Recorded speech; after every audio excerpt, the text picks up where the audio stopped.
Salut la team, j'espère que vous allez bien car chez moi ça va à merveille. Dans l'univers de Naruto, Aguruma Otsutsuki a commis des erreurs irréparables qui ont impacté le monde de Naruto. Je vous explique. Vous savez, le sage des 6 chemins fut vénéré comme le père du ninju et l'architecte de la paix dans un monde autrefois plongé dans le chaos. Cependant, derrière cette image de perfection divine se cachaient des erreurs fatales qui enterraient les générations futures. La première erreur, c'est de sceller Kaguya mais pas la comprendre. Je peux dire qu'après avoir vaincu Kaguya Otsutsuki avec l'aide de son frère Amura, Aguruma scella leur mère dans la lune. Pourtant, il n'essaya jamais de comprendre ses véritables motivations. Kaguya avait agi pour protéger la terre des clans extraterrestres bien plus puissants, mais Aguruma ignorait ses avertissements. Il perdit cette opportunité de découvrir les vérités cosmiques concernant le clan Otsutsuki et leur ambition universelle. Cette ignorance a permis à Zetsu Noir, incarnation de la volonté de Kaguya, de manipuler les événements pendant des siècles pour amener sa mère à la vie. Aguruma pensait avoir sécurisé la paix, mais il avait en réalité laissé une menace latente. La deuxième erreur, c'est la division du chakra. Je peux dire qu'en séparant les bijoux et en les disséminant à travers le monde entier, Aguruma espérait équilibrer le pouvoir. Cependant, il ne réalisa pas que cette division alimenterait la convoitise des hommes.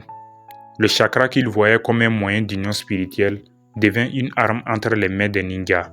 Le ninju, censé être un enseignement spirituel, fut perverti en ninjutsu, qui est une technique de guerre. Les bijoux devinrent des outils de destruction et des conflits incessants éclatèrent entre les nations. Aguruma, dans sa sagesse, n'avait pas prévu la nature destructrice de l'humanité. La troisième erreur, c'est la rivalité entre Indra et Asura. Je peux dire qu'Aguruma aimait ses fils. Il aimait très bien ses deux fils même, Indra et Asura, mais son choix de désigner Asura comme héritier de ses enseignements brisa le cœur d'Indra. Au lieu de chercher à réconcilier ses fils, Aguruma croyait que le temps guérirait leur rivalité. Il ne comprit pas qu'Indra, rongé par la jalousie et la solitude, donnerait naissance à une lignée très maudite, qui est précisément le clan Uchiwa.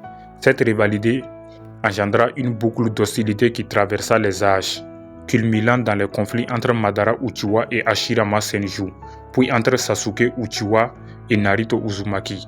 Aguruma observait depuis l'au-delà, très impuissant alors que son erreur divisait le monde qu'il avait tenté d'unifier. Dans ces derniers jours, Aguruma eut une vision prophétique d'un enfant qui apporterait la paix au monde. Il transmit ce message à travers ses descendants, mais Zetsu Noir utilisa cette prophétie pour manipuler les événements à son avantage. Ainsi, la quête pour le lit alimenta les guerres et la manipulation des individus comme Nagato Pain et Obito Uchiwa. La prophétie devint une arme à double tranchant, sémant le doute et la destruction. Des siècles après sa mort, je peux dire qu'Aguruma continua d'observer les conséquences de ses actes depuis le monde spirituel. Lorsque Naruto et Sasuke héritèrent de son pouvoir, il vit une chance de briser ce cycle de haine. Pourtant, il se rendit compte que le monde était devenu bien plus complexe que ce qu'il avait imaginé. Malgré leur victoire contre Kaguya et les Otsutsuki, de nouvelles menaces continuaient de surgir et le chakra, son plus grand don de l'humanité, restait une arme de destruction massive. Aguruma comprit enfin que son véritable échec n'était pas d'avoir agi, mais d'avoir sous-estimé les conséquences de ses choix. Je peux dire que cette version d'Aguruma le présente non pas comme un être parfait, mais comme un homme sage dont les erreurs, bien intentionnées, ont créé des ramifications irréparables. C'est une tragédie de grandeur divine où chaque solution engendre de nouveaux conflits.